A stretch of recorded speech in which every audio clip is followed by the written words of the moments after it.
జితేందర్ గారు బీఆర్ఎస్ పార్టీలో కేసీఆర్ గా ఉన్నటువంటి వ్యక్తులు వారిని కూడా వారి నాయకత్వం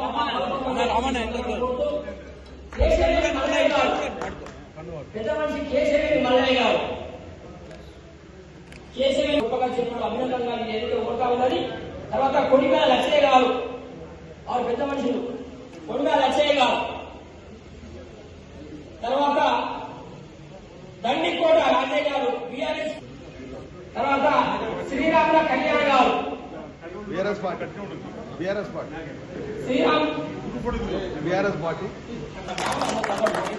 తర్వాత అన్న ఇజ్జత్ అన్న కెమెరా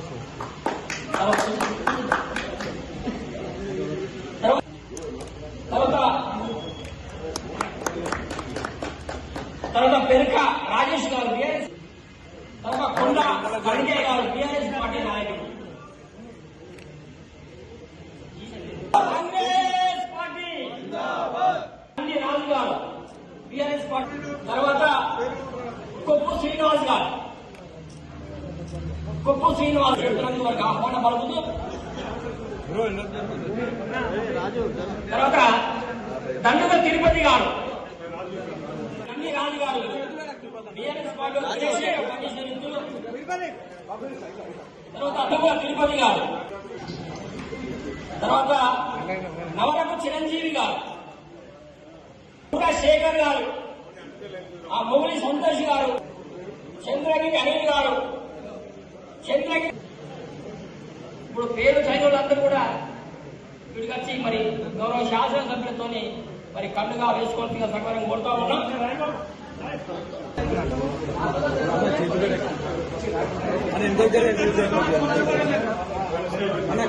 కంట్రోల్ అట్టే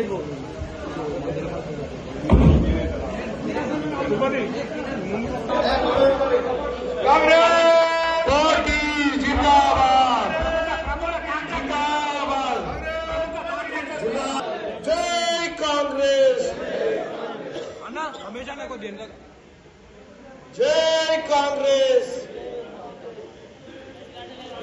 ఆదిశీనర గారి నాయకత్వం, ఆదిశీనర గారి నాయకత్వం. Congress party, Congress party.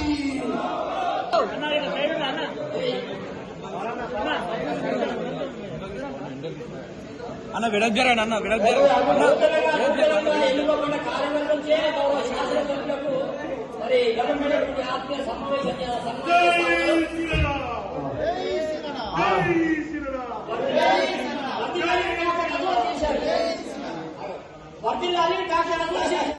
కోట్లు అప్పు చేసి సంవత్సరానికి 6,000 కట్టమని చెప్పి మిత్తి ఇచ్చిన పరిస్థితి నుండి ఒకే ముఖ్యమంత్రి ఒకే పార్టీ 9.5 సంవత్సరాలు అధికారం ఇస్తే ఏం చేసిరు తెలుసా? మీ అందరికీ 8 లక్షల కోట్ల అప్పుల్లోకి తీసుకుని సందర్భం ఉంటుంది. ఎక్కడ 70,000 కోట్ల అప్పు 68 ఏళ్లల్లా 9.5 ఏళ్లల్లా 7,30,000 ఒకే ఒక ముఖ్యమంత్రి చేయడం వల్ల నేను ఇంతకుముందు చెప్పిన ఆనాడు 70,000 కోట్ల అప్పుకు 6,000 వడ్డీ సంవత్సరానికి కట్టాలి. కానీ ఈ అయ్యగారు చేసినటువంటి దొరగారు చేసిన నిర్వాహకం వల్ల నెలకు 6,000 వడ్డీ కడతా ఉన్నాం. నెలకు 6,000 వడ్డీ బ్యాంకులు అంటే 12 సంవత్సరానికి 78,000 కోట్ల అప్పు మన సంపాదన బ్యాంకులకి పోతుంది. గత ప్రభుత్వం తప్పిదం వల్ల, గత ప్రభుత్వం యొక్క ఆర్థిక విధ్వంసం వల్ల మాట సందర్భంగా చెప్తా ఉన్నాం. 8 లక్షల కోట్ల అప్పు ఉన్నా ఎక్కడ వెన్నికి వెళ్లకుండా ఇందేమో రాజ్యంలో ఆడ తల్లులు ఆర్టీసీ బస్సులు ఉచిత ప్రయాణం మొదలుపెట్టినాం. 500కి సిలిండర్ ఇస్తా ఉన్నాం. 20,20,000 కుటుంబాలకు 20,650 కోట్ల రైతు రుణమాఫీ చేసిన చరిత్ర చెప్తున్న భారతదేశంలో ఏ రాష్ట్రం ఇవ్వండి. ఈరోజు పొలానికి ఎవరమైనా ఎకరము 2 ఎకరాలు 3 ఎకరాలు 4 ఎకరాలు 5 ఎకరాలు ఉన్న చిన్నగా రైతు 2 లక్షల లోపు రైతు తీసుకున్నటువంటి రుణానికి రుణ విముక్తి చేస్తూ కొత్తగా రుణం తీసుకునేటువంటి అవకాశం ఇచ్చింది రేవంత్ రెడ్డి గారి సర్కార్ తెలంగాణలో ఒకే ఒకటి. మీరు గమనించండి, పేదలు ఆ రోజు రైతులకు ఉచిత కరెంట్ మొదలైంది. ఈరోజు 200 యూనిట్లు కాల్చుకుంటే కరెంటు బిల్ మాఫ్ అన్నాం. బహుశా మీరందరూ కూడా కరెంటు బిల్ కట్టలేదు కావచ్చు. 22 మాసాలుగా ఈరోజు కరెంటు బిల్లు పూర్తిగా 200 యూనిట్లు కాల్చుకునే వరకు ఉచితంగా ఉంది. కానీ అదే 22 నెలల కంటే ముందు ఒకవేళ మీరు 3 మాసాల కింద వరుసగా కరెంటు బిల్లు కట్టబోతే కరెంటు నుంచి కరెంటు కట్ చేసేది.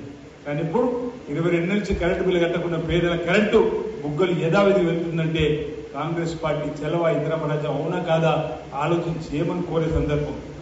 ఆనాడు ఇందిరామిండ్లు, ఈనాడు మళ్ళీ ఇందిరామిండ్లు, మధ్యలో డబుల్ బెడ్రూమ్ ఉన్నారు. ఎక్కడ ఏ ఊర్లో మీరు కూడా చూడండి, ఎక్కడైనా చూశారా? ఎక్కడ డబుల్ బెడ్రూమ్ లేదు. మళ్ళీ ఇందిరామరాజ్యం వచ్చిన తర్వాత 3,500 ఇళ్లు. మీరు ట్రాక్టర్ అసోసియేషన్ సంబంధించిన వాళ్ళు మీకు తెలుసు, ఇందిరమ్మ ఇళ్ల నిర్మాణం ఊపు ఎంత వేగంగా అందుకున్నది. ట్రాక్టర్లు కూడా అందుతలేవనే మాట చెప్తా ఉన్నారు. సుతారికి పని దొరికింది, కూలికి పని దొరికింది, ఈరోజు దుకాణదారులకు పని దొరికింది, ట్రాక్టర్లకు పని దొరికింది. అనేక మందికి ఈరోజు ఉపాధి కల్పించే ఇందిరమ్మ ఇల్లు 1 కాదు 2 కాదు 5 లక్షలు ఇచ్చే కార్యక్రమం. ఇది కూడా భారతదేశంలో ఏ రాష్ట్రం కూడా ఇస్తలేదు పేదలకు. 5 లక్షల రూపాయలు మనం ఇస్తున్నాం.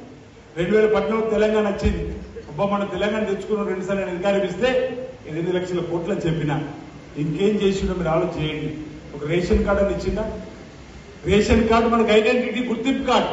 ఎక్కడికి వెళ్ళినా అలాంటి రేషన్ కార్డు మళ్ళీ ఎవరు ఇచ్చారు? ఇందిరమ్మ రాజ్యం వచ్చిన తర్వాత మనం రేషన్ కార్డు ఇవ్వడం, అంతేకాదు సన్న బియ్యం ఇచ్చే కార్యక్రమం కూడా దేశంలో ఏ రాష్ట్రం కూడా సన్న బియ్యం ఇస్తలేదు, కేవలం మన రాష్ట్రం ఇస్తుంది. అది కూడా రేవంత్ రెడ్డి గారి సర్కార్ అన్నమాట.